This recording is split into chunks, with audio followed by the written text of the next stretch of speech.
रोहन संसद में तो घमासान हुआ, अब सड़क पर संग्राम कर रहे हैं। संग्राम कांग्रेस अकेले करेगी, पूरा विपक्ष करेगा?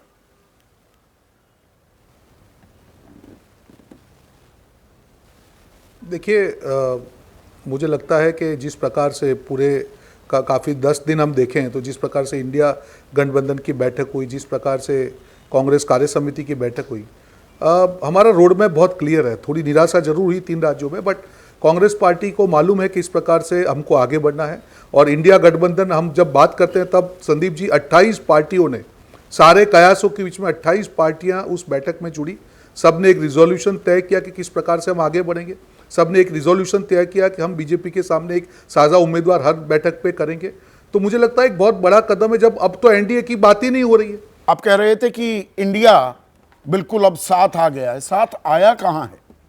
मेरा सवाल इसीलिए था, मैंने थोड़ा अपने शुरुआती संबोधन में उसका जिक्र भी कर दिया था।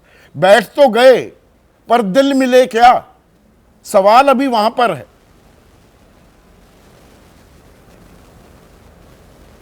बिल्कुल दिल मिले और इसीलिए बैठे हैं। बाकी सामने तो एनडीए में कोई बैठने को तैयार नहीं। सबको मालूम है कि जो भी भाजपा के साथ जाएगा, भस्मासुर की तरह भाजपा उनको खत्म कर देगा।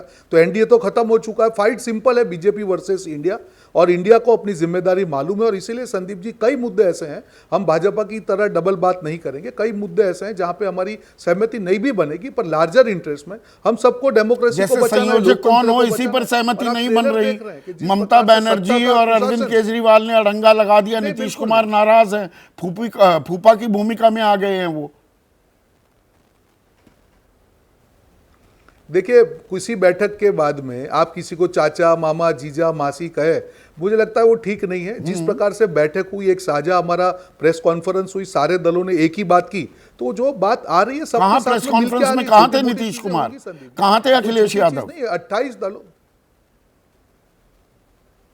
संयोजक को लेकर पेच अटका हुआ है ना अभी। तो मुझे लगता है कि शाम को प्रेस में नहीं होंगे, पर मीटिंग में तो थे वो। मीटिंग में मैं थे। आपको यही कह रहा हूं संदीप जी, सारे लोग 28 दलों ने साझा प्रेस, बिल्कुल 28 दलों ने प्रेस करके अपना जो एजेंडा है वो किया कि लोग हम जब लोकसभा का चुनाव होगा तो भाजपा के सामने साझा उम्मीदवार करेंगे। हम common campaigning, high octane campaign हम जनवरी से शुरू करेंगे।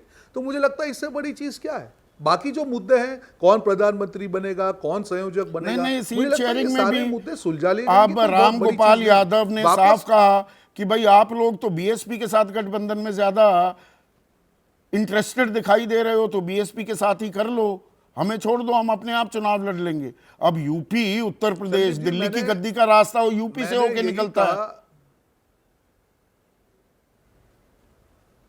संदीप जी, मैंने यही कहा कि जो भी आप बात कर रहे हैं, डिस्कशन तो होगा ना। अगर इतना इजी होता तो अभी तक तो हो गया होता। अगर हम लोग डिस्कशन कर रहे हैं, चौथी बैठक, ये कयास लगाए जा रहे थे कि नहीं अब तो चौथी बैठक ही नहीं होगी, कोई पार्टी नहीं है, आपके सामने 28 पार्टी के मुखिया वहां पे हाजिर रह के डिस्कशन किया और कॉमन एजेंडा तय किया। उससे बड़ी उपलब्धि क्या है? मुझे बताइए, एनडीए कहां पे? सबको मालूम है एनडीए खत्म है।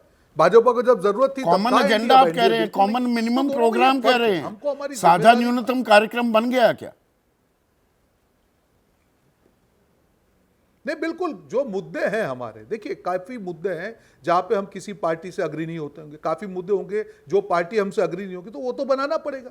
जब हम कॉमन प्रोग्राम लेके आगे बढ़ेंगे, कौन से मुद्दे पे हमको आगे बढ़ना है, कौन से इश्यूज को आगे लेके जाना है, तो वो तो होगा और सारे लोग उसमें साथ में मिलकर करेंगे। सबसे बड़ी उपलब्धि मैं मानता हूं संदीप जी, जब बीजेपी का पूरा प्रयास था कि एक विपक्षी एकता सफल ना हो, तब 28 पार्टी इकट्ठी हो गई और इसी का खामियाजा हम लोकसभा में भुगत रहे हैं।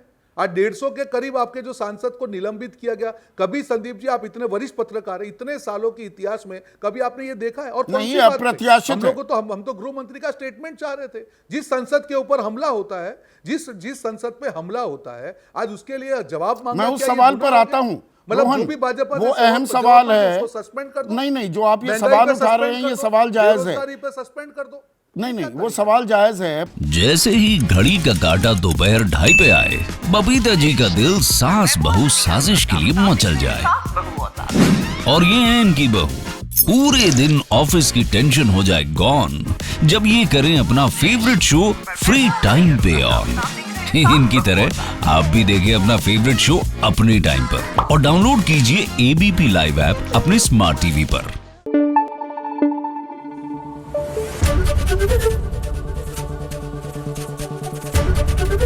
एबीपी न्यूज आपको रखे आगे।